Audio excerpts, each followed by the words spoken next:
What is the meaning of this? The woman in the burnt orange power suit blazer with designer buttons, matching tailored pants. I am the president of the Cypress Lake HOA. I have important things to do. Officer Garcia didn't even blink, leaned against his patrol car, voice.com, steady. Ma'am, you're parked in a handicapped accessible space without a permit. Florida state law requires valid state-issued placard or plate. Behind them, visible through my truck windshield, the blue painted space, empty windshield, no placard, not even close. I'd been the one to call it in.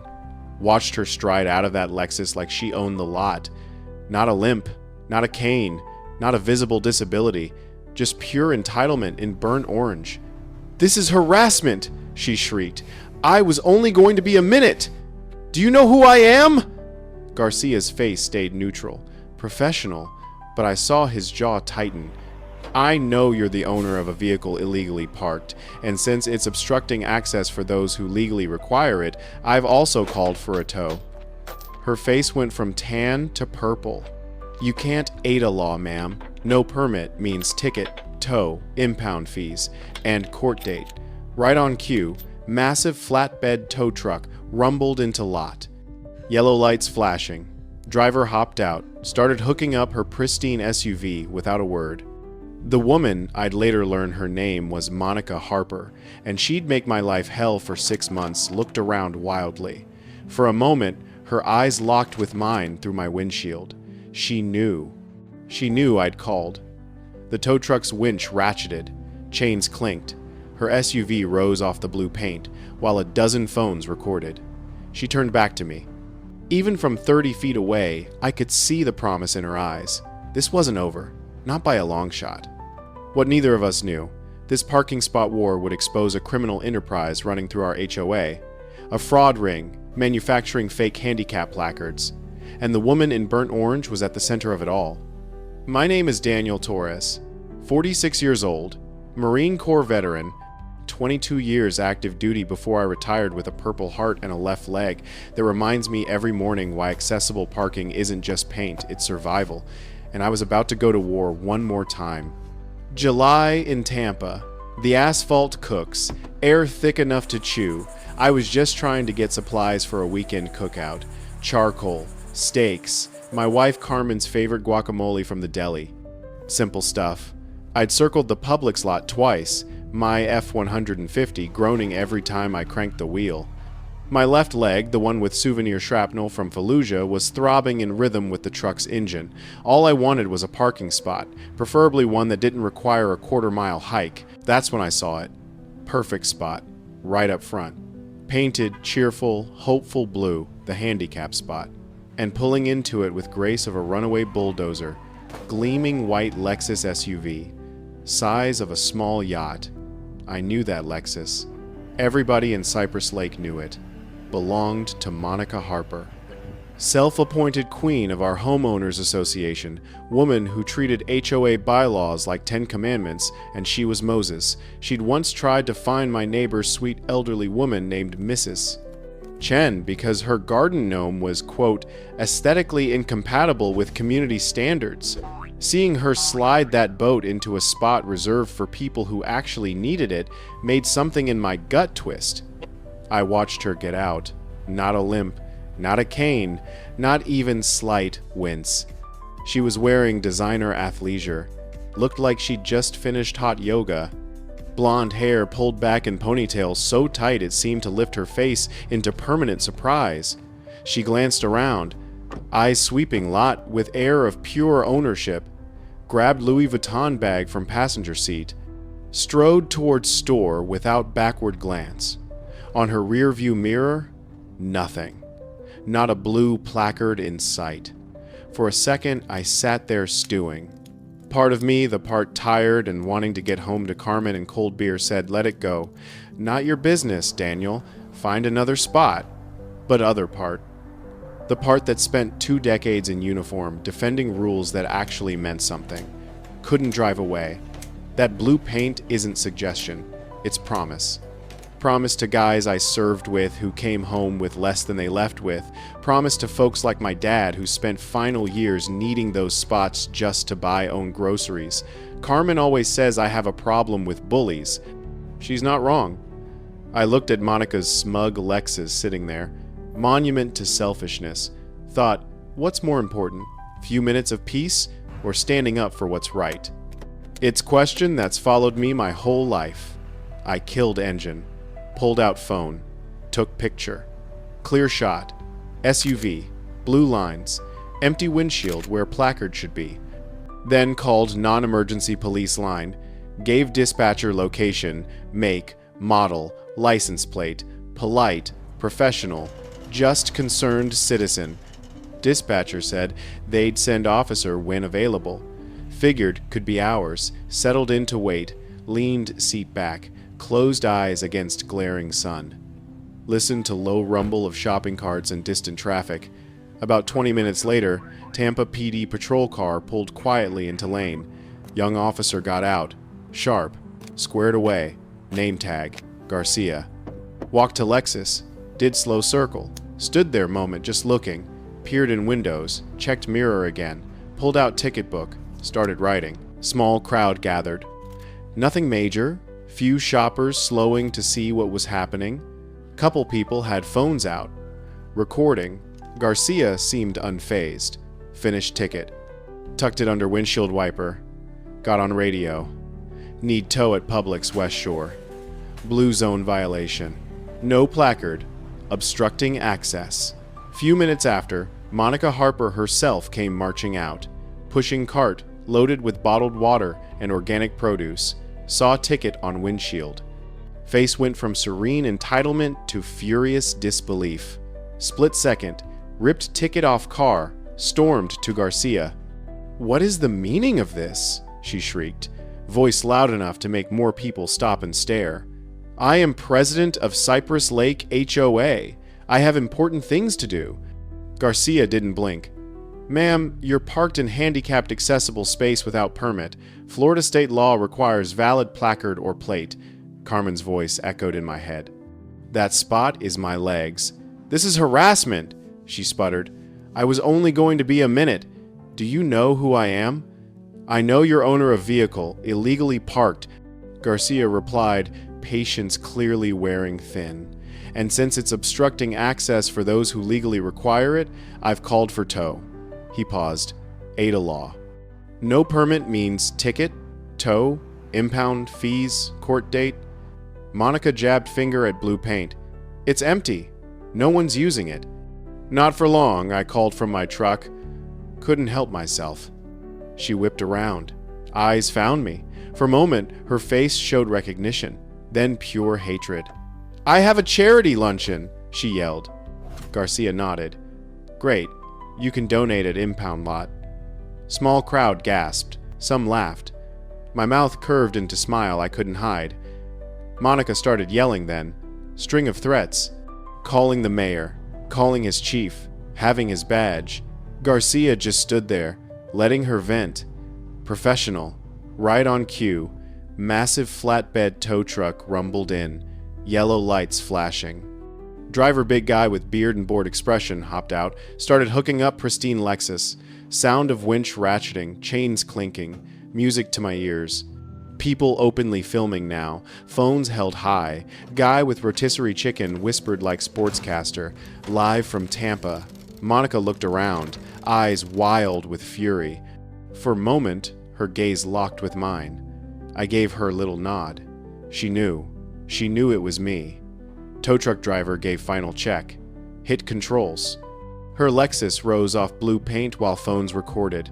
"It's just paint," she yelled. "It's my wife's ramp, not your runway," I said loud enough to carry. Crowd oofed. Some applauded. Monica's face. Promise of war. Fallout from Great Public's towing incident didn't take long. I expected nasty letter from HOA. Maybe passive-aggressive glare at mailbox. What I got? Full-scale digital assault. Next morning, Carmen scrolling neighborhood Facebook while drinking coffee, suddenly let out low whistle. "Daniel, you need to see this." Leaned over her shoulder. There it was. Post from Monica Harper herself. Masterpiece of fiction. According to her, deranged, aggressive man with personal vendetta had stalked and harassed her at Publix, then lied to police to have car illegally towed, causing immense emotional distress. She didn't use my name. But description unmistakable. Disgruntled former military type who clearly has issues with authority, especially female authority. My picture grainy shot, she must have snapped plastered below text. Carmen snorted. Female authority, please. Only authority you have problem with is kind that tells you laws don't apply. She was right. We decided to ignore it. Engaging would add fuel. Figured would blow over in a day or two. We were wrong. Very next day. First notice. Taped to front door. Official HOA violation. Our mailbox, same one there for 8 years, suddenly wrong shade of black. Required color, midnight ebony. Current color, faded charcoal. $75 fine. I stood holding paper, just laughed. So petty, so transparently vindictive. Carmen came out. What's funny? Read notice. Eyebrows shot up. Faded charcoal? Is that even a color?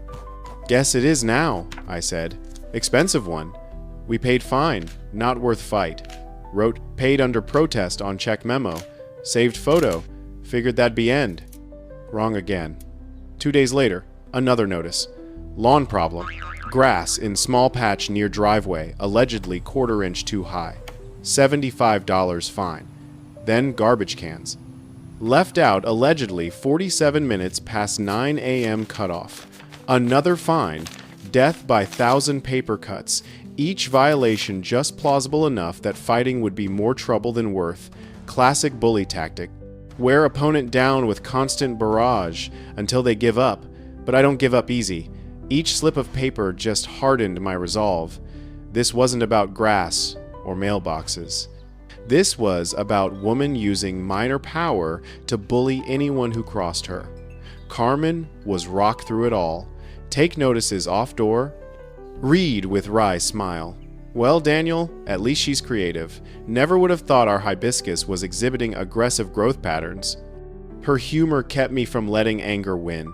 My brother-in-law Luis, who's a lawyer, told me over phone to document everything. Keep every notice, take pictures, write down dates and times.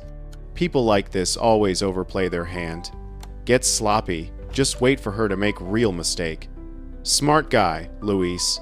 Understood, battle wasn't won with angry confrontations.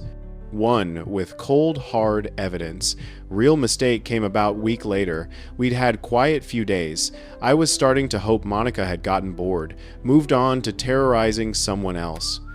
Then one night, sharp knock on door. Just after midnight. Heart hammered. Grabbed flashlight I keep by bed. Crept to front door. Military instincts kicking in. Peered through peephole. No one there. Opened door crack. Looked down. Taped to door under porch light. Another HOA envelope. This was different. Not warning or petty fine. Thick, official-looking document. Brought inside. Sat at kitchen table with Carmen, who'd followed me. Face worried. Tore it open. Inside.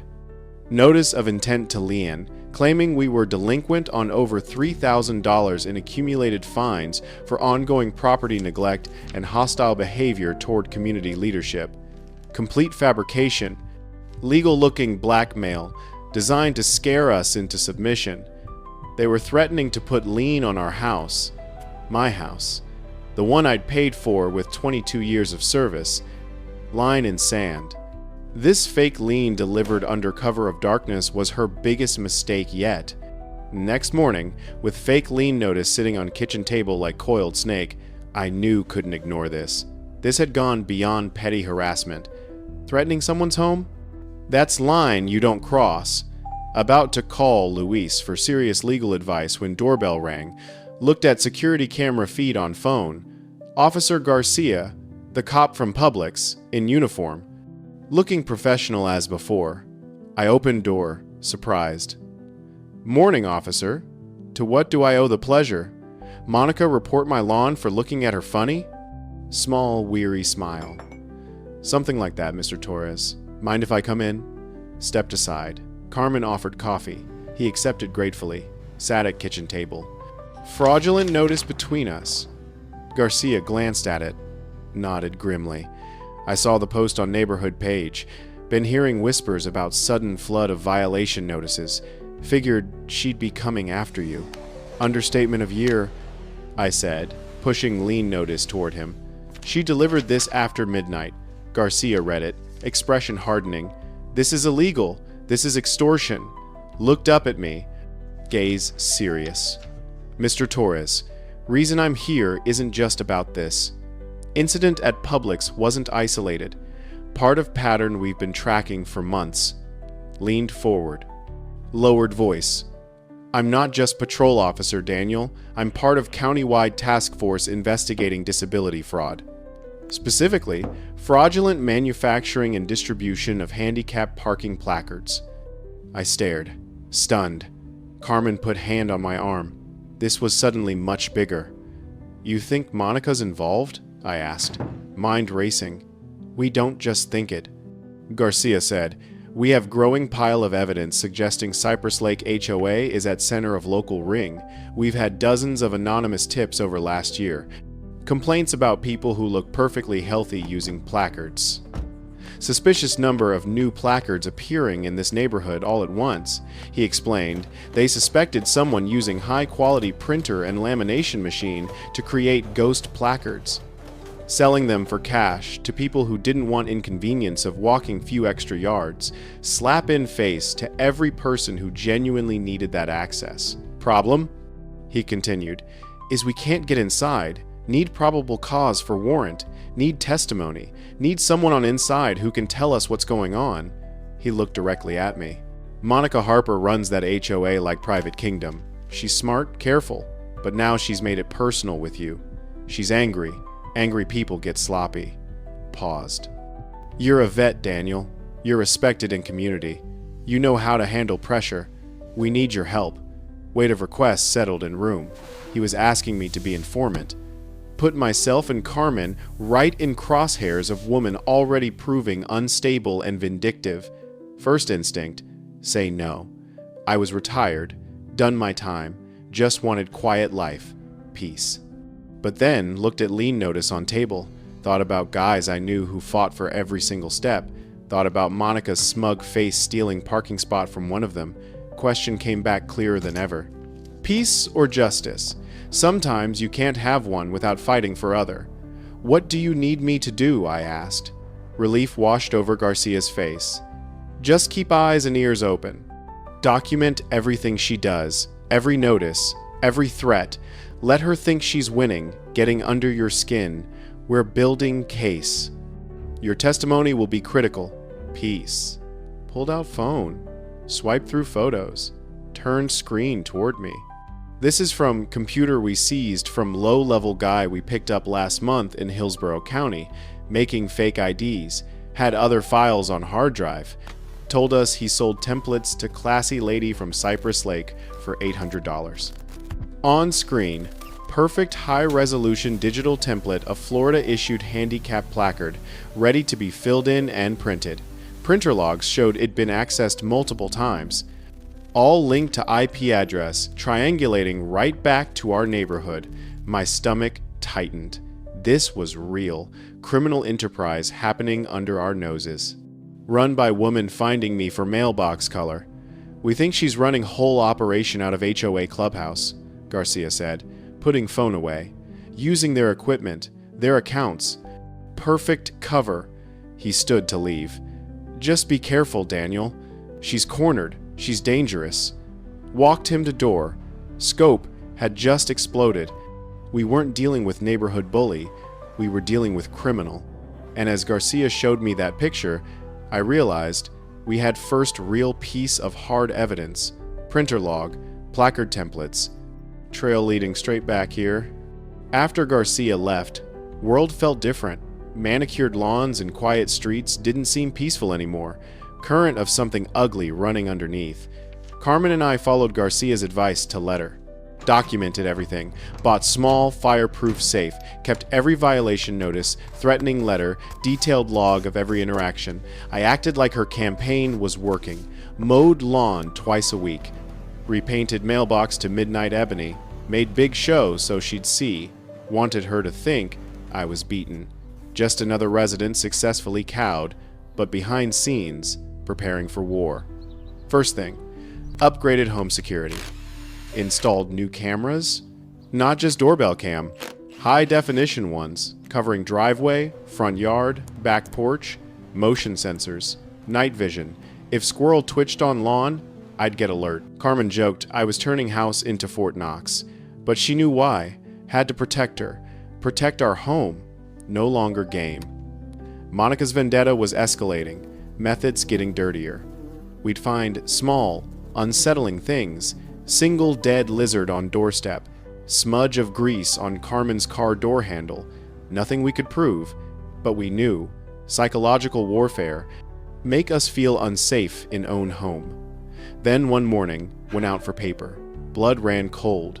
Front left tire of my F-150, the one I relied on. My connection to outside world completely flat. Not slow leak. Slash. Deep angry gash in sidewall. Clearly made by knife. Stood there long moment. Just staring. Violation felt intensely personal. My truck wasn't just vehicle. Part of who I was. Had it 12 years. Carried me through good times and bad. And she'd come onto my property in dead of night. Put knife in it. Carmen came out, mug of coffee in hand, saw my face, followed my gaze, let out soft, angry breath. That monster, she whispered. Didn't have to ask who. We both knew. Check cameras, Daniel. Went inside. Hands shaking with rage I hadn't felt in years. Pulled up footage from driveway camera on laptop. Timestamp. 3:42 a.m., motion sensor triggered, screen dark. Lit only by faint glow of street lamp. Then figure emerged from shadows, dressed in dark clothes. Hoodie pulled up, face completely obscured, moved quickly, stealthily, darted into driveway. Heart pounding as I watched, figure knelt beside truck. Could see glint of something metallic, quick, sharp movement, then sound barely audible of escaping air. Figure stood, looked around, then turned to leave. That's when I saw it. As person turned, jacket shifted. For fraction of second, small circular patch on sleeve caught light. Logo. Zoomed in. Enhanced image as much as possible. Grainy, fuzzy, but outline unmistakable. Official emblem of Cypress Lake Homeowners Association. Timestamp. Height. Jacket. Badge. Garcia called it Uniformed HOA Volunteer. Bridge to warrant. /tire was declaration of war. Monica had crossed line from harassment to criminal activity. Been stupid enough to get caught on camera. Well, not her personally, but one of her loyal soldiers. All proof I needed. Saved video to secure thumb drive. Sent copy to Garcia with message. She's getting sloppy. Called me back within minutes. We've got her. Daniel, this is physical evidence we needed. Gives us cause to increase surveillance. But I wasn't satisfied letting police handle it. She'd come after my home, my property, tried to intimidate my wife. I wasn't hiding behind police. I was fighting back, my way. Clean, legal, infuriatingly effective. Carmen and I sat at kitchen table. Image from camera still frozen on laptop. We can't stoop to her level, Daniel, Carmen said. Voice firm. No /tires. No dead lizards. We have to be better. She was right, as always. First instinct. Do something drastic. Send clear message. But that'd make me bad guy. Validate everything Monica said about me. No. My revenge had to be surgical. Completely, unshakably, within bounds of law and HOA's own bylaws. Something that drive her insane without giving her a single legitimate complaint. Spent next 2 days with highlighter and copy of 287-page Cypress Lake HOA rulebook. Most boring, mind-numbing document ever created. Monument to petty tyrants everywhere. Read every line. from regulations on fence height to acceptable mailbox styles. Buried deep in section on community nuisance ordinances, I found it. Beautiful, perfect little loophole. City of Tampa had noise ordinance starting 7 a.m., but HOA in its infinite wisdom had own rule. Their rule, powered landscaping equipment could be operated starting 6 a.m. on weekdays, 1 hour earlier than city. Probably typo. Mistake no one noticed. But it was in book, official rule, and I was following that rule to letter. That Friday morning, alarm went off. 5:30 a.m. Didn't hit snooze. Got up, got dressed, went to garage, pulled out secret weapon, gas-powered leaf blower. Not new, quiet electric model. Old school two-stroke monster I'd nicknamed the Screaming Banshee. Loud, obnoxious, utterly glorious.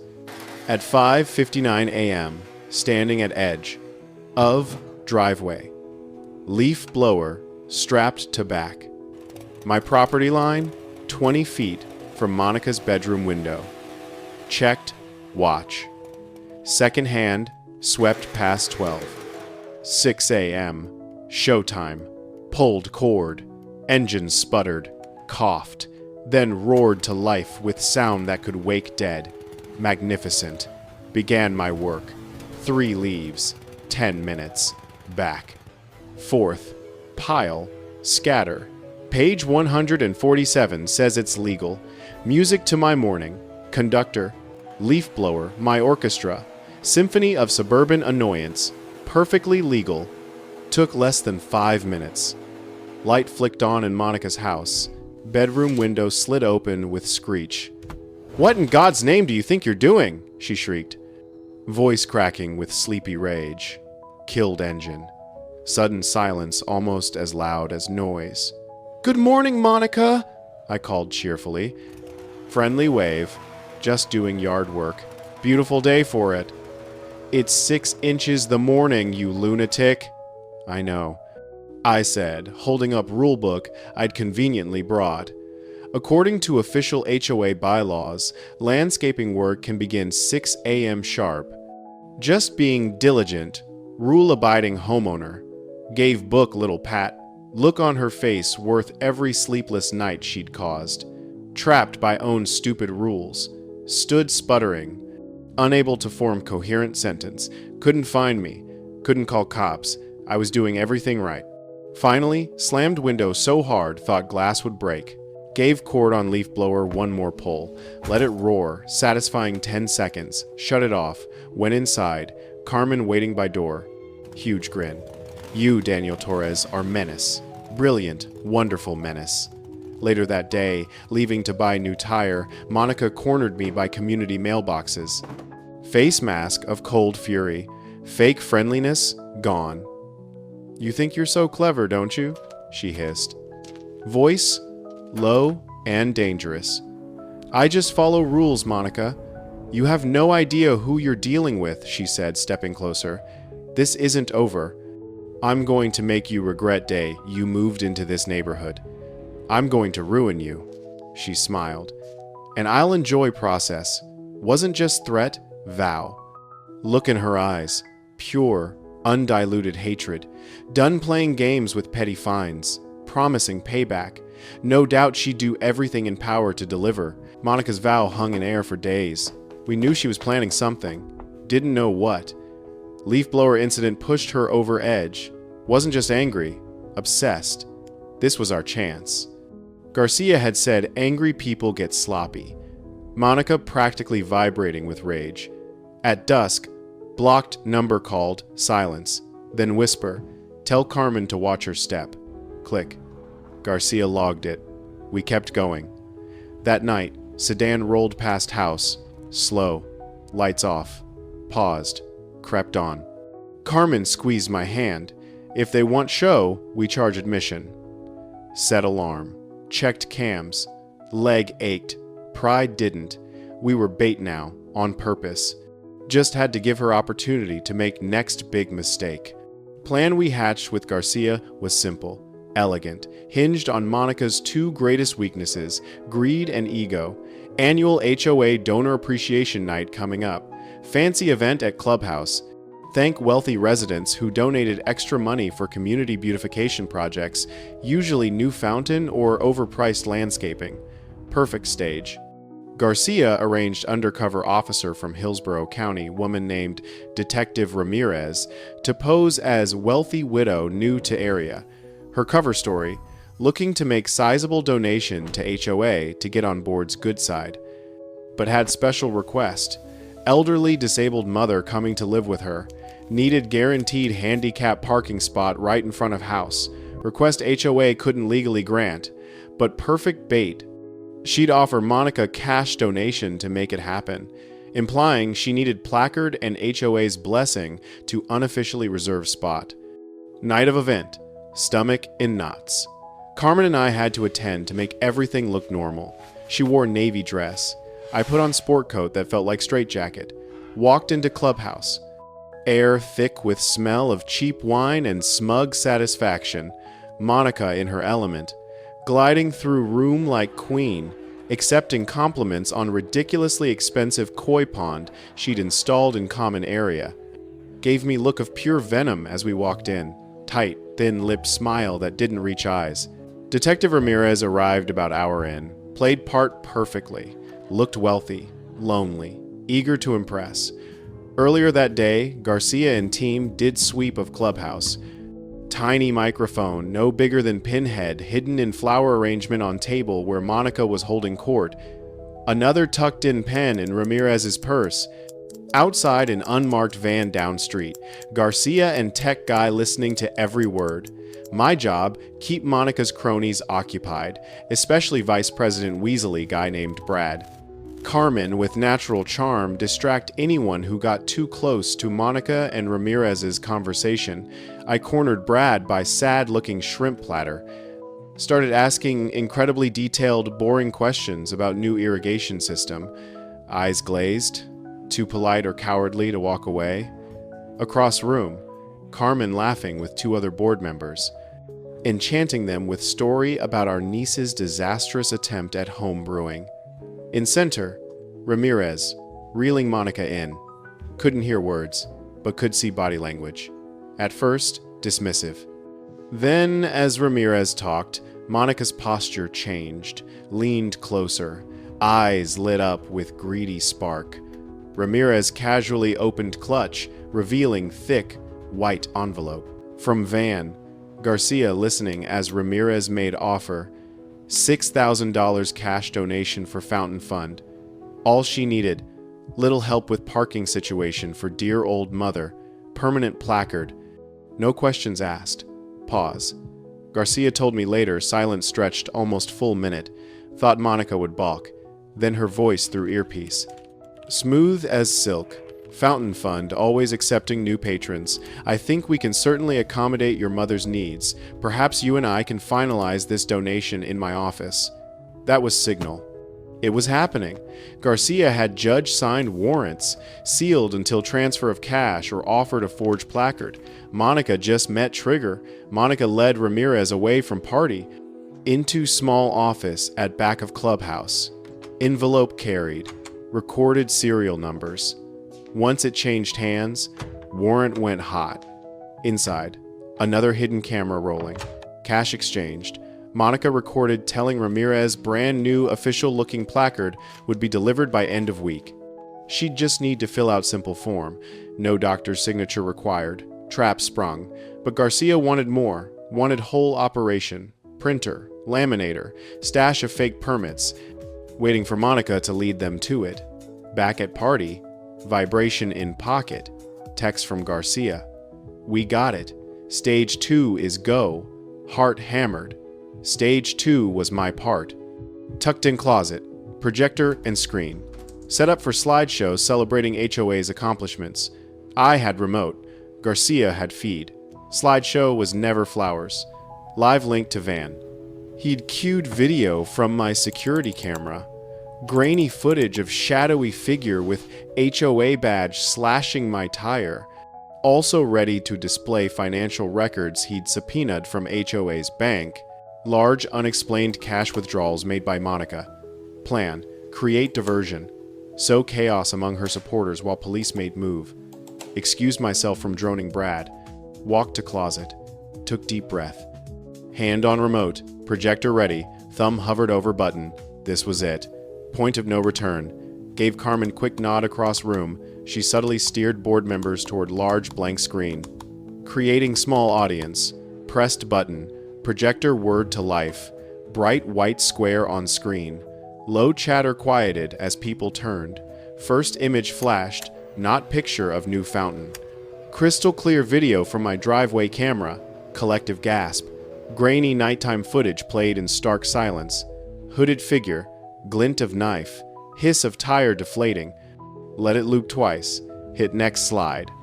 Zoomed in, enhanced still frame of HOA badge on figure's sleeve. Room erupted in murmurs. I raised hand. Tonight's slideshow, not fountains. Nervous laughs.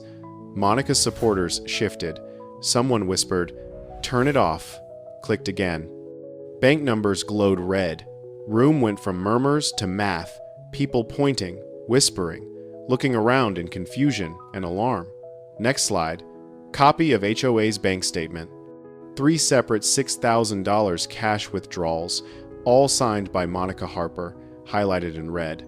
Dates corresponded with anonymous complaints Garcia had received about fake placards. Just as chaos peaked, Monica and Ramirez emerged from back office. Monica had triumphant smile, white envelope clutched in hand. Smile vanished. Second she saw screen, saw video, badge, bank statements. Knew she was caught. At exact moment, main doors burst open. "Tampa police! We have warrants! Nobody move!"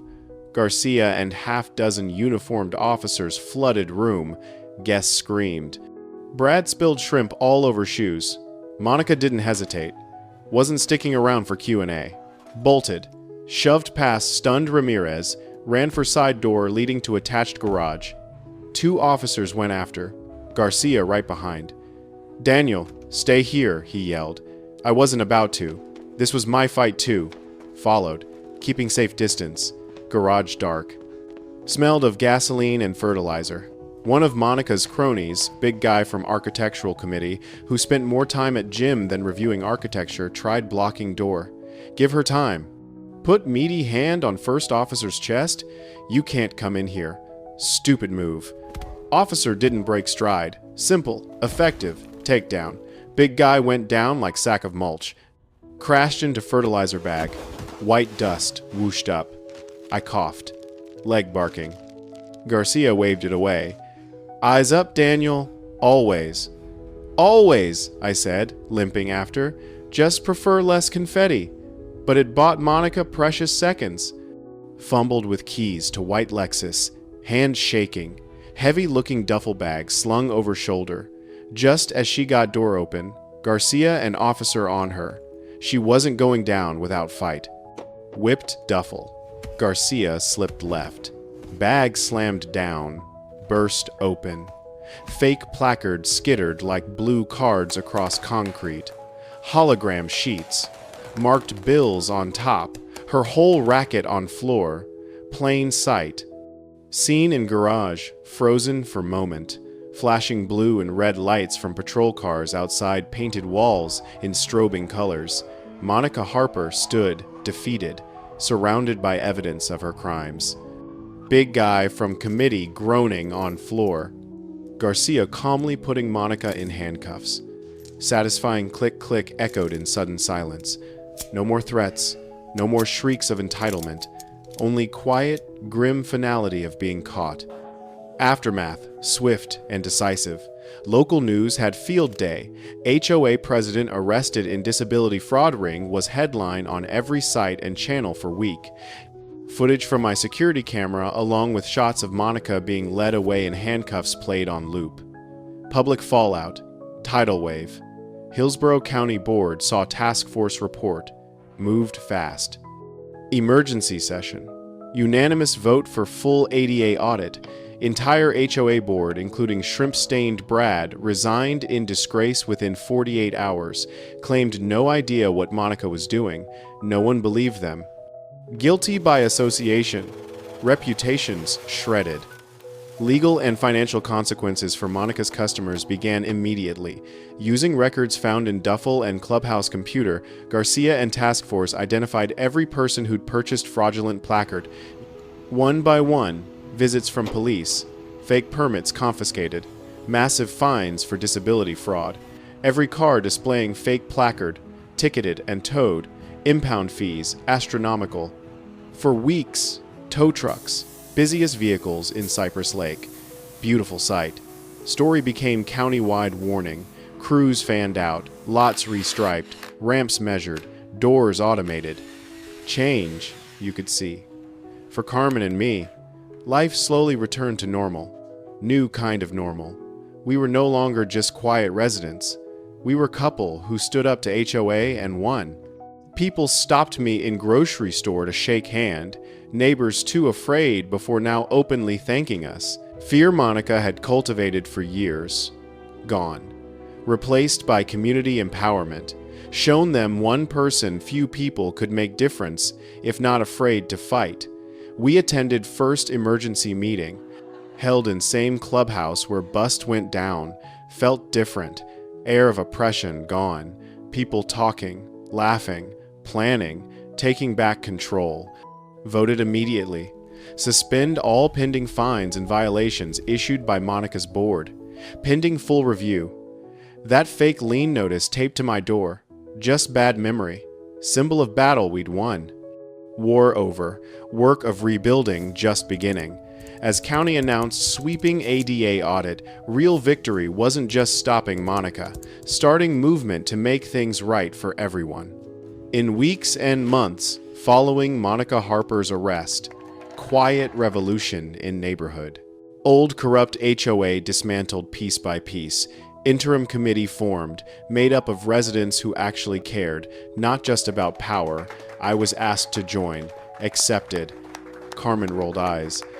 Thought you were retired, Daniel. But smiling, she knew I couldn't sit sidelines. We had chance to rebuild something better. Had to be part. First order. Use leftover HOA funds money. Monica hadn't embezzled for intended purpose. Improving community for everyone. Change was visible, tangible. Hired local contractor. Young vet starting own business. Overhaul clubhouse accessibility. Tore out steep steps, replaced with long, gracefully sloping ramp. Met every ADA code. Widened doorways. Renovated bathrooms. Fully accessible. Work that should have been done years ago. Parking lot next. Didn't just repaint faded blue lines of 2 existing spots. Paved.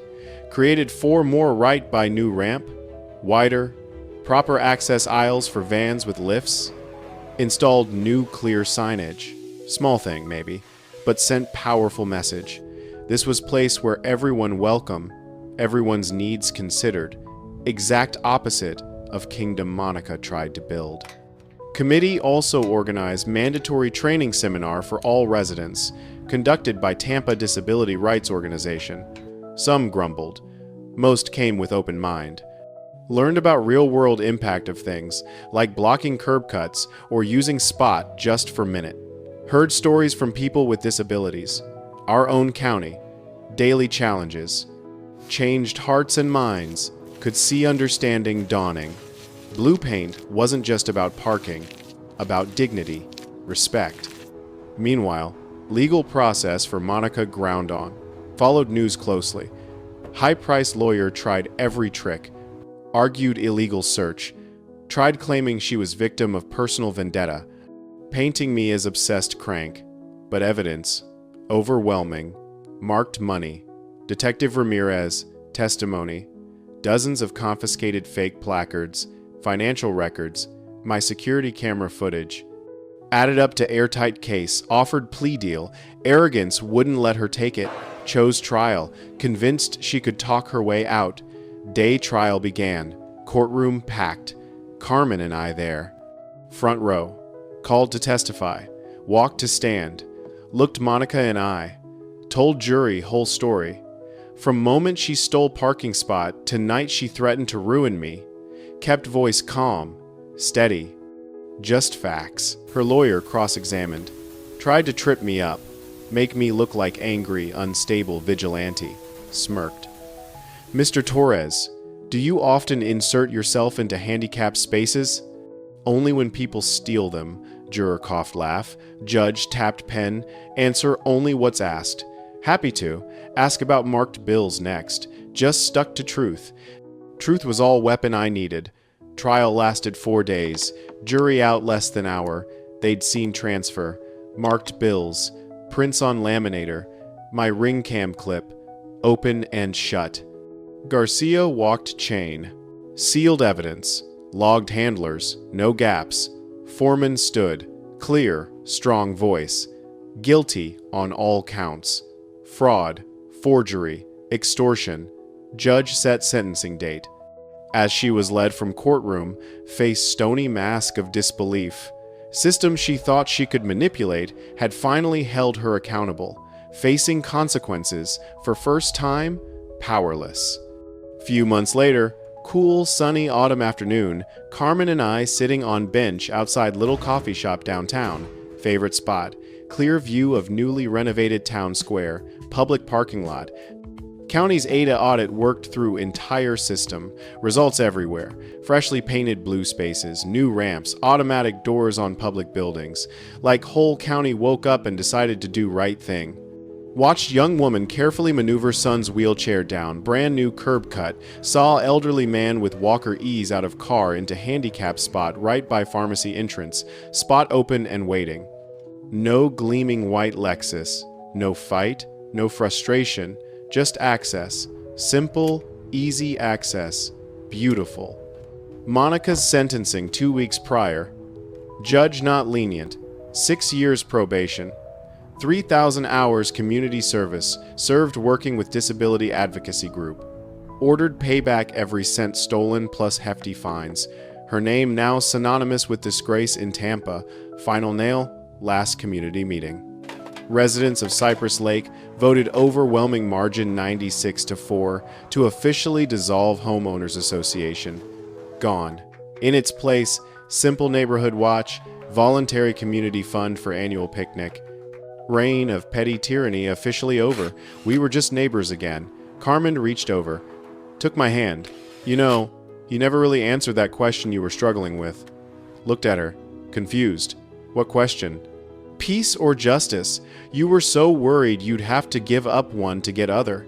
Thought about that? Watching people come and go? Thought about rage from slashed tire? Satisfaction of leaf blower? Tension of sting operation? Hadn't been peaceful year? But sitting there, holding wife's hand, watching world just little bit fairer, little bit kinder than before. Realize something. I guess, I said, squeezing her hand. Sometimes fight for justice is only road to real peace. She smiled. And if justice needs tow truck? I'll call it twice. Sat in comfortable silence longer, just watching world go by. Family with stroller past, laughter bright in crisp air. Blue parking spot in front of pharmacy remained open. Quiet promise kept, waiting for next person who truly needed it. We'd taken stand, weathered storm, won, not just for us, for all people whose lives made little easier, little more dignified. County wiser for it, neighborhood freer for it. Blue paint finally meant what it always supposed to. Justice served, and now, at last, we could have our peace. All from one blue spot at Publix. Neighbor walked by, gave salute. Good work, Daniel. Team effort, I said. Carmen lifted cup to ramps and common sense. Across street, driver slowed, saw sign, moved on. Progress, Carmen smiled. Quiet progress, I said. The burnt orange power suit, once symbol of authority and intimidation, was gone. Monica was gone. What remained? Neighborhood learning to breathe again. Street full of people who'd stood up together and won.